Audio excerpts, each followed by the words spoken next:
A determinação da espontaneidade ou condições de equilíbrio para uma dada reação, usando a abordagem que foi utilizada no vídeo anterior, é bastante trabalhosa. Seria conveniente desenvolvermos uma forma alternativa que ainda seja baseada na segunda lei, mas que tornasse este cálculo mais simples e rápido.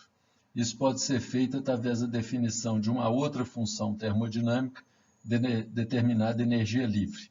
Como se chegou nessa função?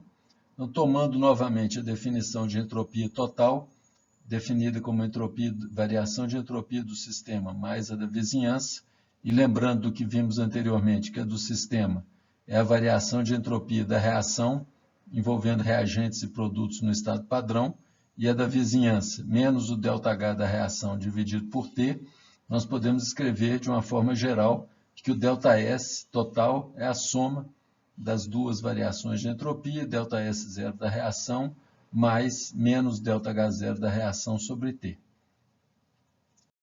Multiplicando a variação total de entropia por menos T, nós determinamos a seguinte relação: menos T ΔS total igual a menos T ΔS0 da reação mais ΔH0 da reação.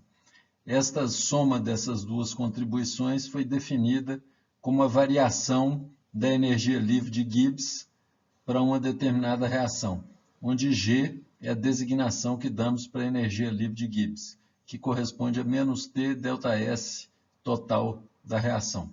Observe que ainda este critério da forma como está proposto aqui, nós temos condições apenas de fazer avaliações de espontaneidade e equilíbrio, considerando reagentes e produtos no estado padrão. Isso ainda é um fator bastante limitante que será removido ou que será abordado no próximo capítulo.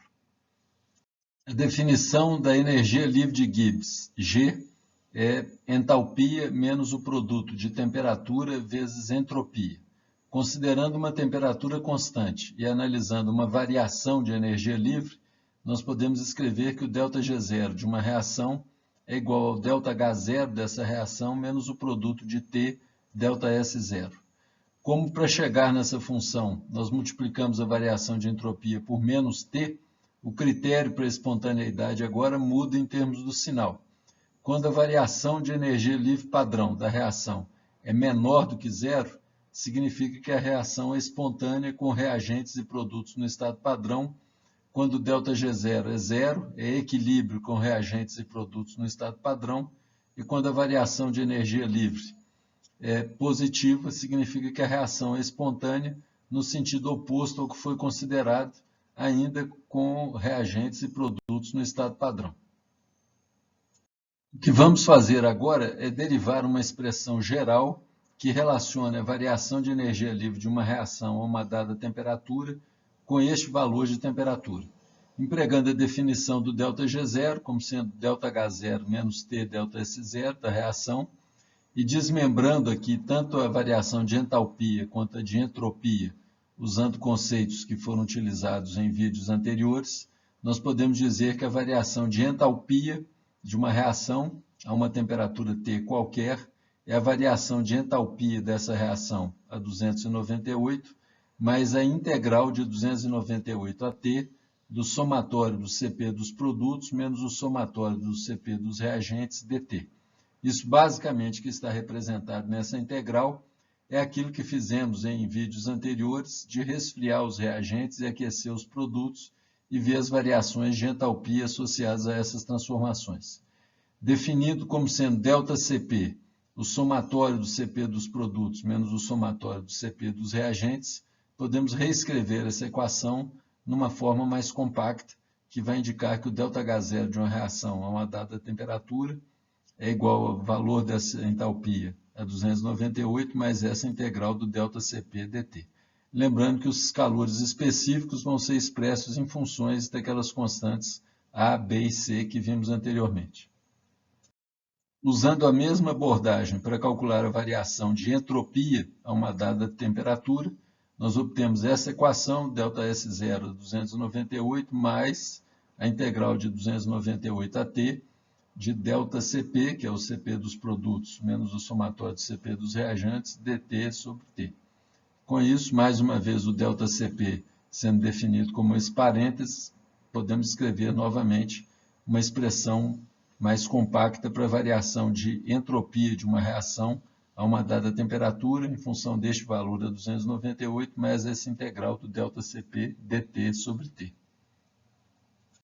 Substituindo as expressões anteriores na definição da variação da energia livre padrão a uma dada T, uma dada temperatura, nós temos o ΔH0 mais a integral do ΔCp dt de 298 a T, e o termo de menos T vezes ΔS0 da reação a 298 mais a integral de ΔCp dt sobre T. Lembrando agora que o ΔCp vai ser o ΔA, que vai ser o A dos produtos menos o A dos reagentes, considerando seus respectivos coeficientes estequiométricos na reação. O ΔB, determinado também pelo somatório dos Bs dos produtos menos os dos reagentes. Mesma coisa para o ΔC. Nós podemos escrever uma equação geral que vai permitir a determinação da variação de energia livre padrão em uma dada temperatura. Realizando, então, as integrais, resolvendo essas integrais, nós obtemos uma equação geral para a variação de entalpia da reação a uma dada temperatura T qualquer. É o valor a 298 mais ΔA vezes T, mais ΔB vezes 10 a menos 3 T ao quadrado, mais ΔC vezes 10 a 5 sub T, mais o ΔD. E mesmo procedimento para o ΔS0, que é o ΔS0 da reação a 298, mais a integral ΔCp dt sobre T. Substituindo a definição do ΔCp, nós obtemos essa expressão, lembrando que o ΔE aqui vai corresponder ao valor dessa integral avaliado no limite inferior. O que vamos fazer a seguir é substituir essas duas expressões na equação geral para o cálculo da variação de energia livre padrão. Fazendo isso, nós obtemos uma relação geral que permite expressar a variação de energia livre padrão de uma reação a uma dada temperatura em função desses 5 termos que estão aparecendo aqui. Um termo constante, que envolve o ΔH0 da reação a 298 mais o ΔD. Um termo linear em T, correspondente a menos ΔS0 da reação a 298 mais o ΔA menos o ΔE, um termo em TLN de T, multiplicado pelo ΔA, um termo quadrático, com ΔB vezes 10 a menos 3, e um termo com T a menos 1, multiplicado por ΔC vezes 10 a 5, dividido por 2. Nós vamos utilizar essa relação geral para determinarmos expressões de ΔG0 em função da temperatura para essa reação, formação do CO a partir de carbono mais meio de O2, e formação de Al2O3, de 2/3 de Al2O3 a partir de 4/3 de alumínio sólido mais O2. Isso vai ser feito utilizando para essas reações os valores dos deltas H, ΔS0 298, mais os valores provenientes dos calores específicos, ΔA, ΔB e ΔC. Então, a relação geral de ΔG0 em função de T, nós vamos aplicar essa expressão para determinar essa variação para a reação de formação do CO e para a formação de 2/3 de Al2O3. Gostaria que vocês pausassem o vídeo agora e fizessem uma previsão de que tipo de comportamento vocês esperam para essa função. Como o ΔG0 de uma reação a uma dada temperatura deve variar com a temperatura. Nós vamos ver inicialmente esse resultado do gráfico dessa reação, de ΔG0, dessa reação em função da temperatura. Aqui está plotado a variação de energia livre padrão, que é o ΔG0, em função da temperatura para a reação de formação do CO. Curiosamente, a gente constata que é uma relação que se aproxima bastante de uma linha reta. Aqui nós temos o coeficiente angular dessa reta, o termo independente, e o coeficiente de correlação que se aproxima bastante de 1. Pelo menos com 2 casas decimais, ele é igual a 1, indicando um bom ajuste dos resultados a uma função linear. Isso ocorre por quê? Certamente porque o termo linear, que é expresso através dessa relação, e o termo constante, eles predominam sobre os demais. Então, os efeitos desses outros termos são relativamente pequenos, predomina, então, um termo constante com um termo com dependência linear. Fazendo o mesmo procedimento para o alumínio, reagindo com oxigênio e formando 2/3 de L2O3, a gente obtém um outro gráfico, também variação de energia livre padrão em função da temperatura, e mais uma vez o ajuste da função a uma linha reta é bastante bom, com 3 casas decimais, o coeficiente de correlação é igual a 1, a inclinação da linha, que equivale a 49,8 aproximadamente, o termo independente, menos 266,850 calorias por mol de O2. É interessante observar que, mais uma vez, sendo linear, é um indicativo de que esse termo predomina e esse daqui, que esses outros são menos relevantes. Isso não ocorre em todas as reações. Em alguns casos, é necessário, para um bom ajuste, permanecer com esse termo que tem a dependência de T, ln de T, e alguns livros T log da temperatura. Mas para a maioria das reações, a variação de energia livre com a temperatura se ajusta muito bem a uma dependência linear, como as que estão vistas aqui. É interessante observar que as inclinações dessas duas linhas são diferentes. Vocês conseguiriam justificar, identificar a causa dessa diferença? Isso pode ser feito analisando que o termo em termos da variação linear da temperatura é o menos o ΔS0 mais o ΔE mais o ΔA menos o ΔE. Nessas 3 parcelas aqui, o que usualmente predomina é o valor do ΔS0 da reação.